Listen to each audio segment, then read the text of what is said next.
এই মুহূর্তে চাঞ্চল্যকর খবর, পল্লীগ্রাম টিভির শফিক গ্রেপ্তার। পল্লীগ্রাম টিভির শফিক গ্রেপ্তার। জনপ্রিয় ইউটিউবার তথা পল্লীগ্রাম টিভির হিরো শফিক গ্রেপ্তার রেজিনগর থানা পুলিশের হাতে। তবে কি কারণে গ্রেপ্তার এই বিষয়ে এখনো পর্যন্ত জানা যাচ্ছে। রেজিনগর থানা এলাকার একটি মেয়েকে মিথ্যা প্রলোভন দেখিয়ে বিয়ের প্রতিশ্রুতি দিয়ে দীর্ঘদিন মেলামেশা করে এবং শারীরিক সম্পর্ক করে। পরবর্তীতে ইউনিটি তার বাড়ির লোকজনকে জানালে তার পরিবারের লোকজন তার সঙ্গে যোগাযোগ করতে চাইলে শফিক কোনো রকমের যোগাযোগ করেনি।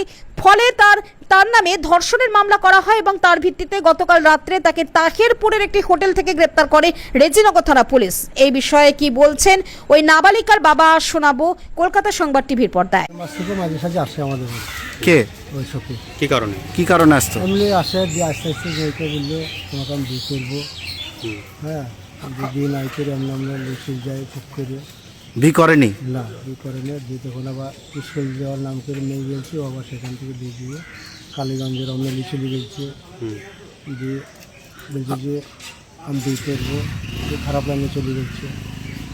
সেগুলো আমাদের বাড়িতে বললো বিয়ের প্রতিশ্রুতি দিয়ে, মানে শারীরিক সম্পর্ক করেছিল। হ্যাঁ করেছে। দিয়ে ওইটা আমাদের বাড়ির মেয়ে ছিল যে তোমার বাপকে ডাকো, তোমার বাপ আসো।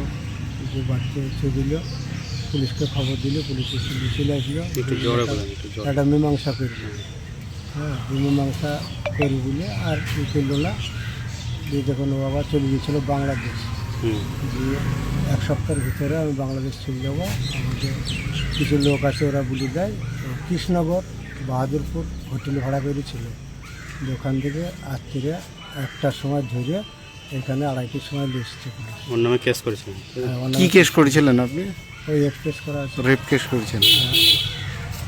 কি মানে ভাওতাবাজি কেস করেছিলেন? হ্যাঁ, ভাওতাবাজি করে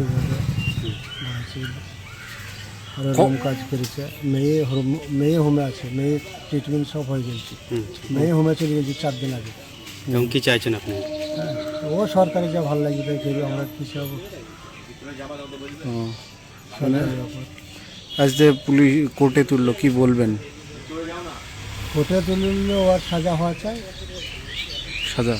হ্যাঁ, ও যা কাজ করেছে সেই কাজের সাজা। আপনি মেয়ের কে হন? না, বাবা। মেয়ের বাবা। মেয়ে কি করতো? মেয়ে স্কুলে পড়াশোনা করছে, 11 ক্লাসে। কিভাবে পরিচয় হলো এমনি? পরিচয় ওর সঙ্গে তো হয় না। জানপুরের একজন মেয়েকে খুব জ্বালা যন্ত্রণা করতো। ওর আসল নাম হচ্ছে আকেশ, ডাক নাম ভোলা। ওই যখন ওরকম করলো, মেয়ে এসে বাড়িতে বললো যে এই ব্যাপার। এখন আমরা ওকে খোঁজাখুঁজি করতে লাগলাম যে ওর বড়ো বাপ জানপুরে বাড়ি, দেখছি ওয়ালি ঝামেলা করো না, আমি বলে দিচ্ছি, ও আর কিছু বলবে না। যখন ও বলে দিল তখন ওরা কিছু বললো না। ফাঁকা ফোন কদিন করলো, 2-4 দিন, যে ও ঠিক হয়ে গেল। তারপরে শফিককে ফোন নাম্বারটা দেয়।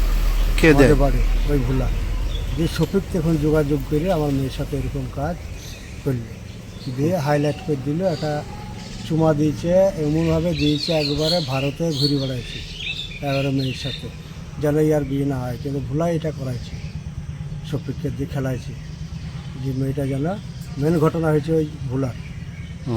যে ভোলা খেলাইছে ওই ইকে দিয়ে, আপনার শফিকের দিয়ে। শফিক অ্যারেস্ট হয়েছে না ভোলা হয়েছে?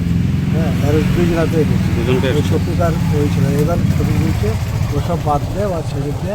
এই শফিককে বলছে যে তোরা তুই পালিয়েছ। ভোলাও অ্যারেস্ট হয়েছে? হ্যাঁ, ভোলাও অ্যারেস্ট হয়েছে। একই কেসে না? ওর নামে কি কেস করেছিলেন? হ্যাঁ, ওর নামে কেস করেছে। ওই তো ওকে নিয়ে বেড়াইছে। কজনের নামে কেস করেছিলেন? 3 জনের নামে। রবিউল বলে আছে পালসন্ডা বাড়ি, সে তাকে পাইলে সে পালিয়ে গেছে। সে তো আমাদের সাথে ঝামেলা করার চেষ্টা করেছিল। সে আমাদের সঙ্গে বিশাল ঝামেলা করার চেষ্টা করেছিল। আমরা ঝামেলা করলে একটু অন্যরকম হবে বলে এরকম ব্যাপার। কতদিন আগে কেস করেছিলেন? আমরা কেস করেছিলাম মনে হয় 4 দিন আগে।